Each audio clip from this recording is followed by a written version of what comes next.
제주의 아침은 언제나 바다 향기로 시작됩니다. 도연은 오늘도 어김없이 해가 뜨기 전 일어나 창밖을 바라봅니다.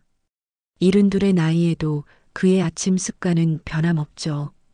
교수 시절부터 이어온 규칙적인 생활이 몸에 배어 있습니다. 손목 시계를 확인하니 5시 30분. 정확히 30년 전 서울대에서 강의를 시작하던 그 시간이네요. 오늘도 살아있구나. 도연은 낮은 목소리로 중얼거리며 오래된 목재 서랍에서 옷을 꺼냅니다. 흰색 면 셔츠와 검은색 바지. 단정한 차림새는 그가 잃지 않는 자존심입니다. 손에는 항상 책 한 권. 오늘은 윤동주의 시집을 들고 나갑니다. 제주도로 내려온 지 2년. 아내가 세상을 떠난 후 서울의 모든 것이 그를 질식시키는 것만 같았습니다. 대학에서의 명예도, 학생들의 존경도, 동료들의 우정도, 모든 것이 의미 없이 느껴졌죠. 그래서 선택한 제주도. 파도 소리와 바람만이 그의 유일한 대화 상대입니다. 아침 산책은 도연의 일과 중 가장 중요한 시간입니다. 바닷가를 따라 걸으며 마음속으로 시를 읊조리는 것이 그의 작은 행복이에요.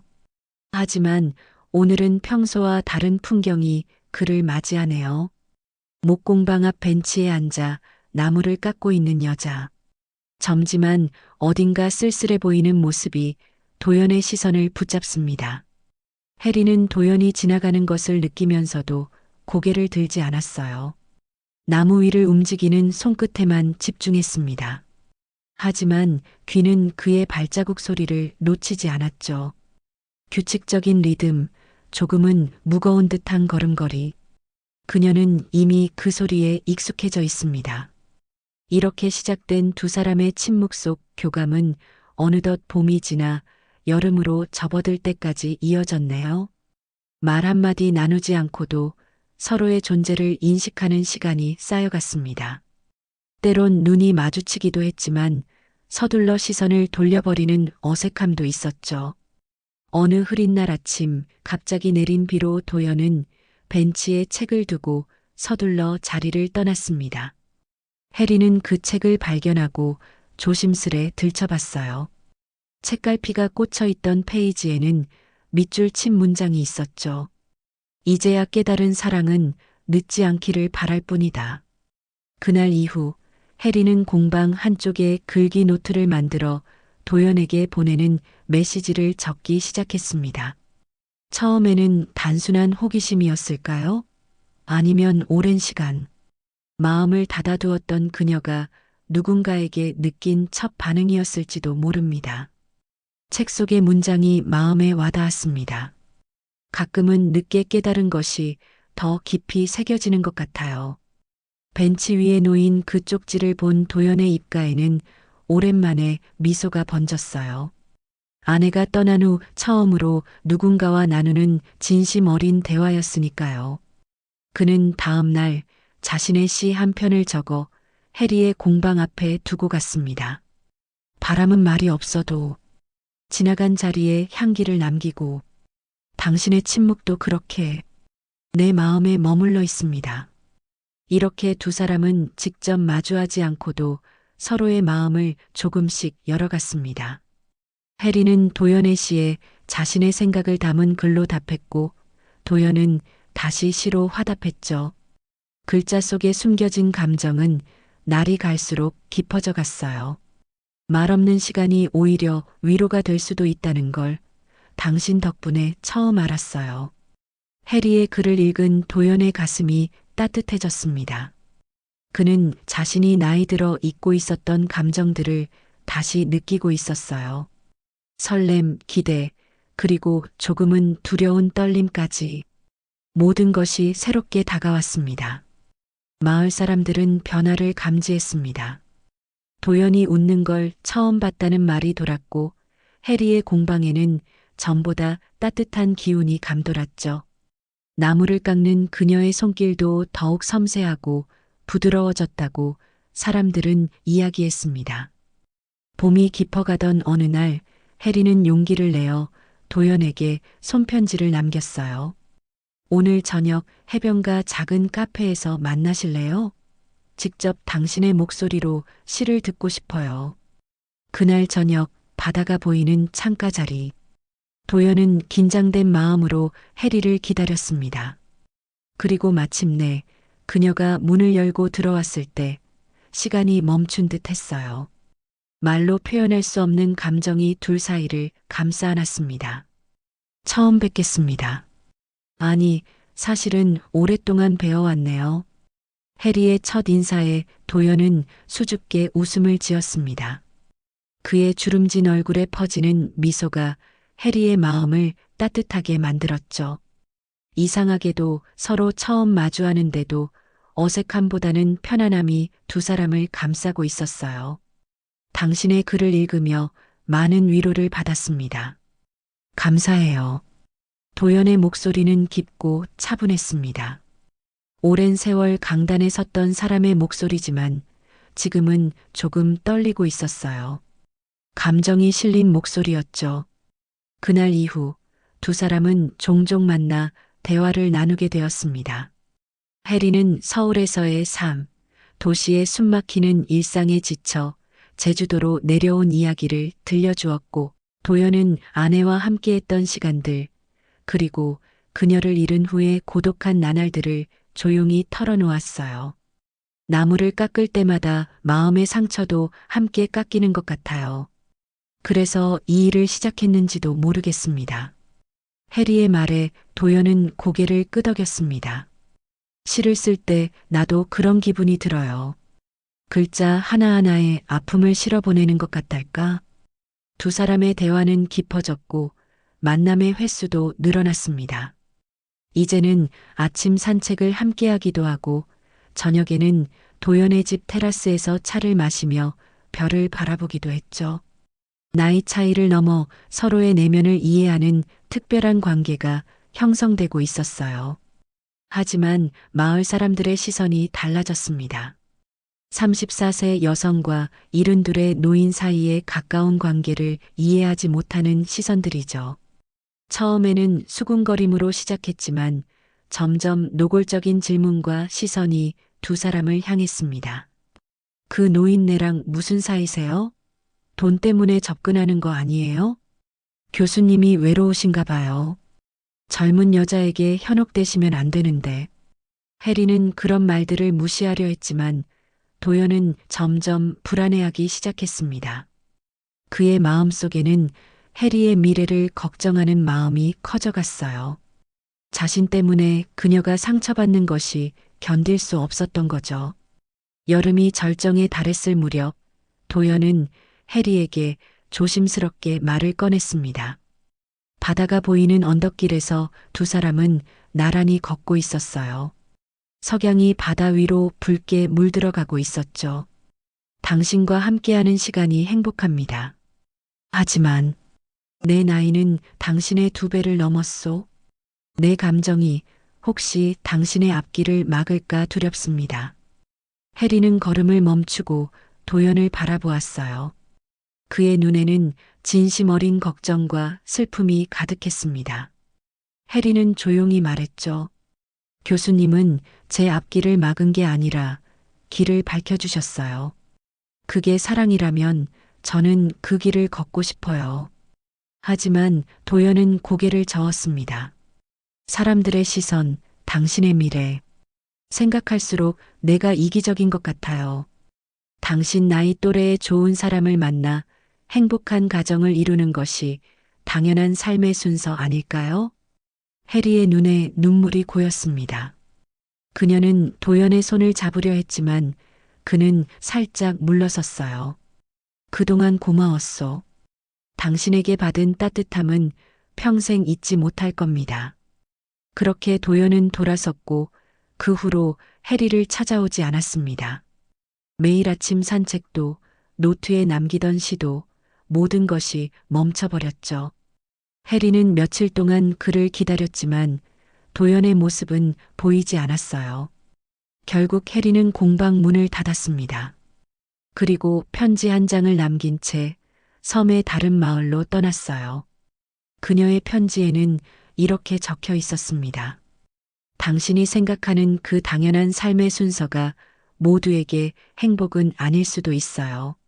저는 당신과 나눈 시간이 제 인생에서 가장 의미 있는 순간들이었습니다.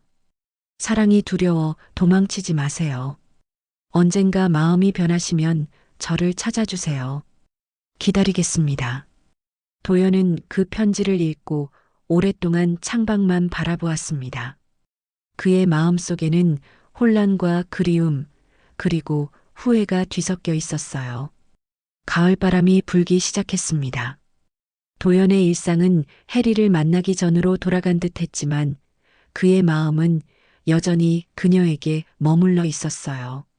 매일 아침 산책을 하며 공방 앞을 지나치고 밤에는 그녀가 남긴 편지를 수십 번 읽었습니다. 어느 날 용기를 내어 공방 문을 열어보았어요. 텅 빈 공간. 해리가 떠난 흔적만 남아 있었습니다. 구석에 놓인 작은 상자가 그의 시선을 끌었어요. 상자 안에는 나무로 만든 작은 조각품이 있었습니다. 바로 타자기 모양이었죠. 그 아래에는 짧은 글이 적혀 있었습니다. 당신의 시는 나의 마음을 다독인 유일한 목소리였어요. 도연의 눈에서 눈물이 흘렀습니다. 그는 처음으로 자신의 진심을 인정했어요. 그가 그리워했던 것은 과거의 사랑이 아니라 지금 이 순간을 함께해준 그 사람의 온기였음을, 그리고 나이의 차이나 사람들의 시선 때문에 진정한 행복을 밀어낸 자신의 어리석음도 깨달았죠.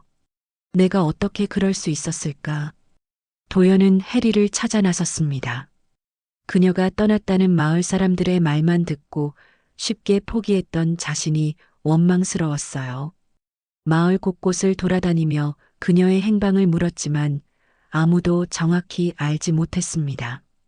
그러던 어느 날 우연히 들른 서점에서 새로 나온 나무 공예 작품집을 발견했어요. 그리고 그 책 속에서 해리의 작품을 보게 되었습니다.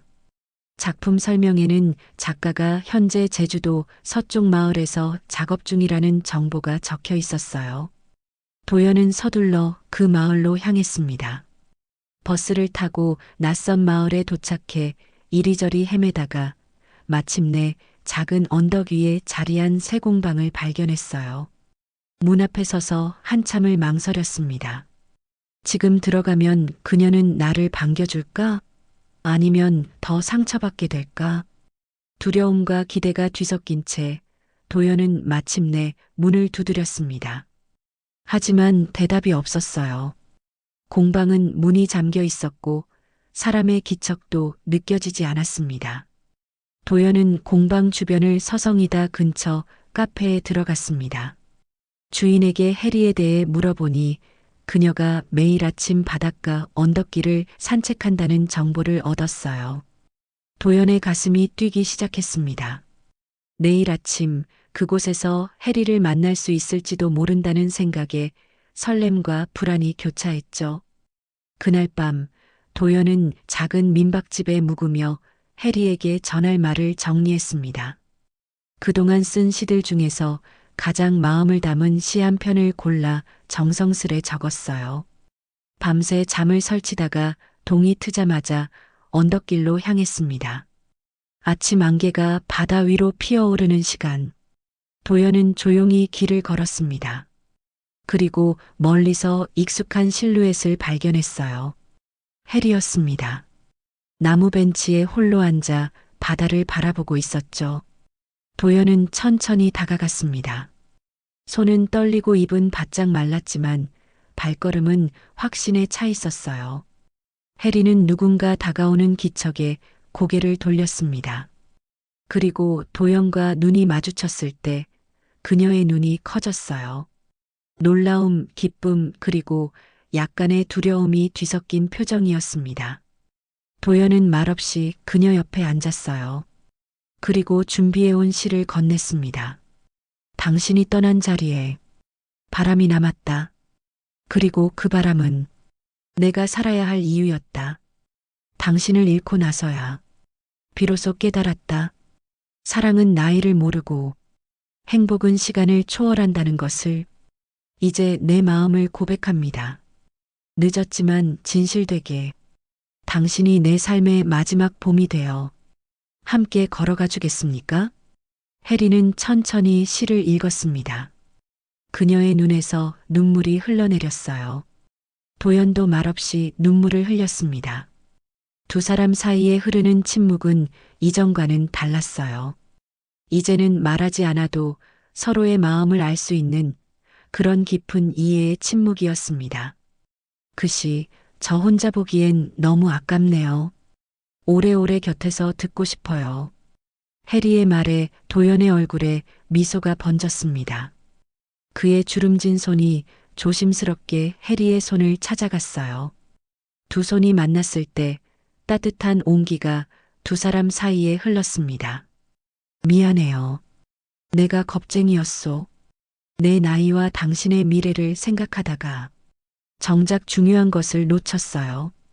우리의 행복, 지금 이 순간의 진심을. 도연의 목소리는 깊은 후회를 담고 있었습니다. 해리는 고개를 저었어요. 저도 더 강하게 마음을 표현하지 못해 후회했어요. 교수님을 찾아갈까도 생각했지만 시간이 필요하실 거라 생각했죠.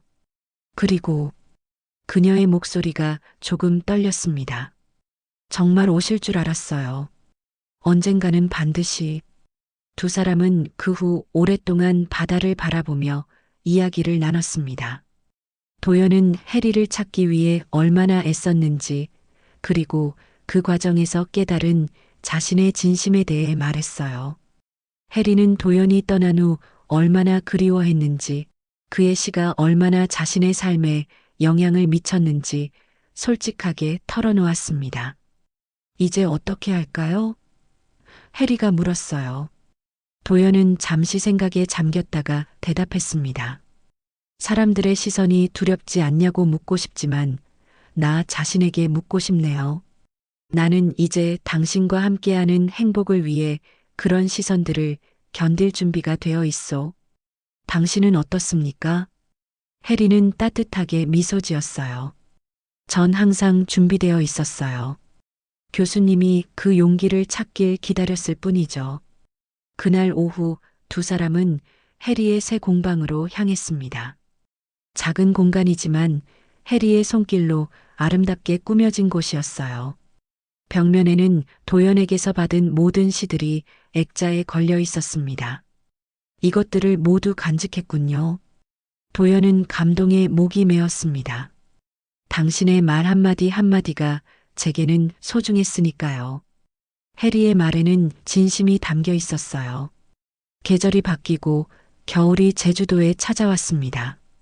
도연과 해리는 이제 서로의 삶에 깊이 들어와 있었어요. 도연은 다시 시를 쓰기 시작했고 해리는 그의 시에서 영감을 받아 새로운 작품들을 만들어냈습니다. 어느 겨울 아침 두 사람은 함께 바닷가를 걸었습니다. 차가운 바람이 불었지만 함께 있어 따뜻했어요. 해리는 도연에게 작은 나무 상자를 건넸습니다. 특별한 선물이에요. 열어보세요. 도연이 상자를 열자 안에는 정교하게 조각된 작은 나무 반지가 있었습니다. 그 반지에는 도연의 시 한 구절이 섬세하게 새겨져 있었어요. 바람이 머문 자리, 우리의 사랑도 그렇게. 도연의 눈에 눈물이 고였습니다. 그는 조용히 해리의 손을 잡고 말했어요. 함께 살아갈래요? 내게 남은 시간, 당신과 모든 순간을 나누고 싶소. 해리는 웃으며 고개를 끄덕였습니다. 그보다 더 원하는 건 없어요. 우리의 시간이 얼마나 될지는 중요하지 않아요. 그 시간을 어떻게 채워나가느냐가 중요하니까요. 봄이 다시 찾아왔을 때 도연과 해리는 작은 결혼식을 올렸습니다. 마을 사람들의 시선은 여전했지만 두 사람은 더 이상 그것에 상처받지 않았어요. 그들의 행복이 무엇보다 중요하다는 것을 알게 되었으니까요. 도연의 시집바람이 머문 자리가 출간되었고 해리의 나무 작품과 함께 전시회도 열렸습니다. 그들의 사랑 이야기는 많은 이들에게 감동을 주었어요. 나이와 배경을 뛰어넘어 진정한 마음의 교감을 나눈 두 영혼의 이야기였으니까요. 여름이 오고 두 사람은 해리의 공방 옆에 작은 카페를 열었습니다. 시와 나무라는 이름의 그 공간에서 도연은 시 낭독회를 열었고 해리는 나무 공예 클래스를 진행했어요. 그들의 공간은 제주도의 명소가 되었고 많은 이들이 그곳에서 위로와 영감을 받아갔습니다. 당신을 만난 것은 내 인생 최고의 행운이었소. 어느 저녁 석양을 바라보며 도연이 말했습니다. 해리는 그의 손을 꼭 잡으며 대답했어요. 우리의 만남은 우연이 아니었을 거예요. 해리는 그의 손을 꼭 잡으며 대답했어요. 우리의 만남은 우연이 아니었을 거예요. 바람이 우리를 이끌었다고 생각합니다. 그 바람이 머문 자리에 우리의 사랑도 깃들었고요. 도연과 해리의 사랑은 많은 이들에게 감동을 주었습니다. 나이 차이, 세상의 시선, 그리고 스스로의 두려움까지 극복한 진실된 사랑의 힘을 보여주었으니까요. 그들의 이야기는 제주도의 전설이 되었고 바람이 머문 자리라는 이름의 그들의 카페는 사랑을 찾는 이들의 순례지가 되었어요. 시간은 흘러갔지만 도연과 해리의 사랑은 변함없이 깊어만 갔습니다. 도연의 주름이 더 깊어지고 해리의 머리카락에도 하얀 실이 보이기 시작했지만 서로를 바라보는 눈빛만큼은 처음 그대로였죠. 그들은 매일 아침 바다를 바라보며 하루를 시작했습니다. 말없이 손을 잡고 서로의 온기를 느끼며 그것만으로도 충분히 행복했어요. 말보다 더 깊은 침묵의 언어로 사랑을 나누었으니까요. 처음 당신의 시를 읽었을 때 내 마음도 함께 울었어요. 그때부터 이미 우리는 연결되어 있었나 봐요. 해리가 도연의 어깨에 머리를 기대며 말했습니다. 도연은 미소 지었어요. 바람은 보이지 않지만 그 존재를 느낄 수 있듯이 사랑도 그런 것 같아요. 보이지 않아도 가슴으로 느껴지는 그 무엇. 두 사람은 그렇게 서로에게 바람이 되어 주었습니다. 때로는 따뜻하게 어루만지고 때로는 시원하게 위로해주는. 그래서 그들의 사랑은 바람이 머문 자리라 불렸던 것일지도 모릅니다. 바람처럼 자유롭게 하지만 바람보다 더 영원하게. 도연과 해리의 사랑은 계속되었습니다. 그들이 걸어간 길에는 언제나 바람이 함께했고 그 바람은 두 사람의 이야기를 멀리 전해주었어요. 그것이 진정한 사랑의 힘이었고 나이와 시간을 초월한 영혼의 만남이었습니다.